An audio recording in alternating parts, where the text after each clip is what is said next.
Ranger XLS hanggang Sport is 10 inch. Then yung top of the line Wild Track and Raptor is 12 inch.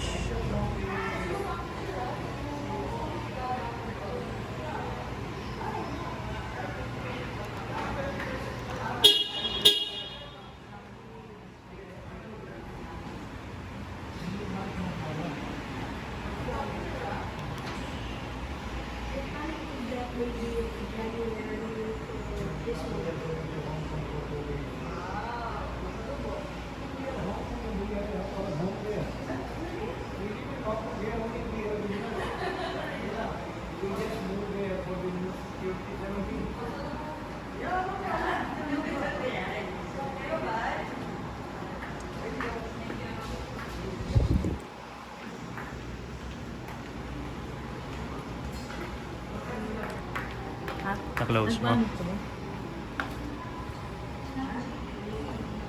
Hindi siya na-upload na 15%. Na-upload pala sa amin is 20%. Dapat 15%. Tawagan mo na lang. Tawagan mo na yung explain. Ako mag-explain.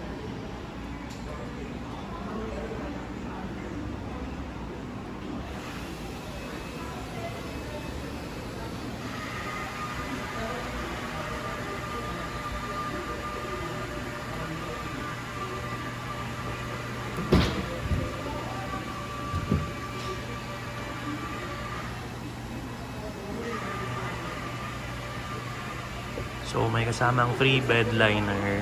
Hindi po ito yung stock. In order lang po dito sa casa.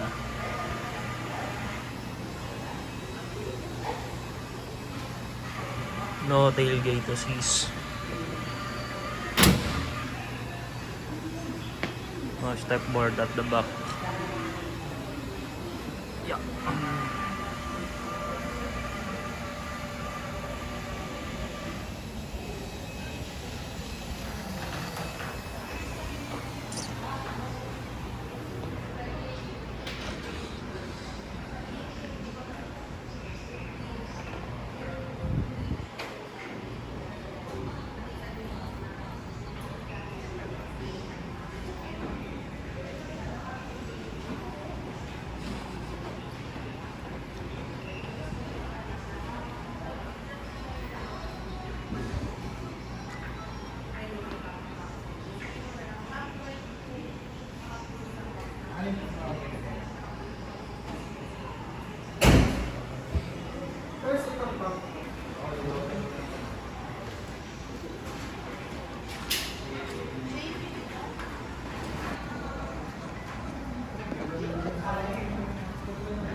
This is the interior of the Ranger XL.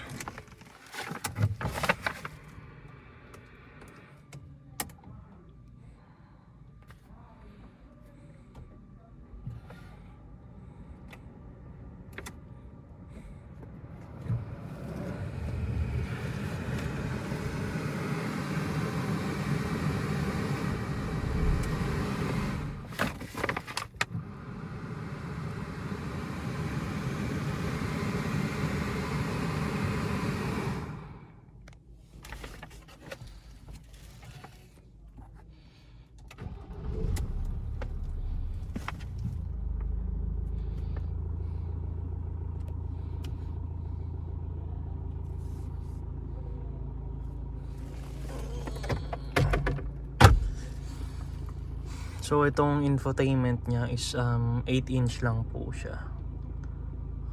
Ranger XLS hanggang Sport is 10 inch. Then yung top of the line Wild Track and Raptor is 12 inch hanggang dito. Okay. So ito yung pinaka home natin.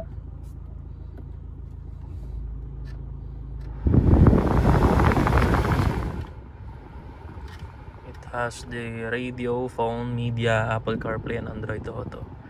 Kahit na base model lang ho siya. Ayan. For auto hold, wala po siya since base model. Itong unit na to, 2024 na nga po pala. Walang nagbago compare sa 2023. Yung year model lang po ang nagbago. Si XLS and XLT lang yung nagbago. Si XLS, naging LED yung headlight. At ganun pa rin yung sa taillight niya, halogen pa rin. Si XLT, dati ng LED yung ano nun, headlight. Pero nagbago sa kanya, may tailgate assist na sa likod, tsaka LED na rin yung taillight niya. Pero steel fabric pa rin yung seats. Same sila na ito. Fabric seats. Okay, of course, base model. Itong XL, automatic 4x4 tayo. Wala tayong 4x2 for Ranger XL. Okay, traction control. USB and Type-C. Ayan. And traditional handbrake.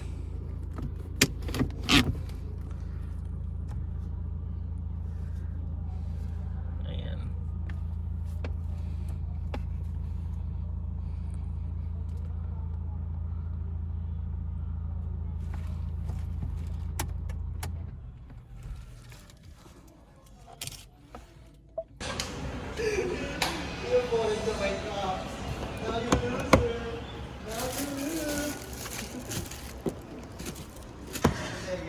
Tuwang-tuwa siya yun, ah.